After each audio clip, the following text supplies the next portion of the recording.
এবং রাসূল পাঠানোর মধ্য দিয়ে আল্লাহ তাআলা এক্সকিউজ দেওয়ার সুযোগ বন্ধ করে দিয়েছেন। কোন এক্সকিউজ আর দেয়া চলবে না।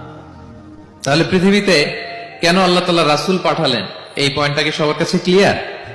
আচ্ছা, ক্লিয়ার। আমরা সামনের দিকে এগোই। এরপর আল্লাহ তাআলা বলেছেন, এই পৃথিবীতে যত জাতি গোষ্ঠী আছে সব জাতির কাছে আমি রাসূল পাঠিয়েছি। ওয়া ইম মিন উম্মাতিন ইল্লা খালা ফিহা নাযীর। যত জাতি, যত নেশন এই পৃথিবীতে এসেছে, সব জাতিকে সতর্ক করবার জন্য, ইনস্ট্রাক্ট করবার জন্য, গাইড করবার জন্য আমি রাসূল পাঠিয়েছি। এমন কোন জাতি নাই যে জাতির মধ্যে আল্লাহ রাসূল পাঠায় নাই, সবাই রাসূল পেয়েছে।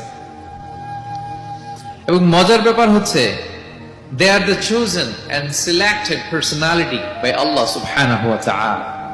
রাসূলরা হচ্ছেন আল্লাহ তাআলার পক্ষ থেকে chosen এবং সিলেক্টেড।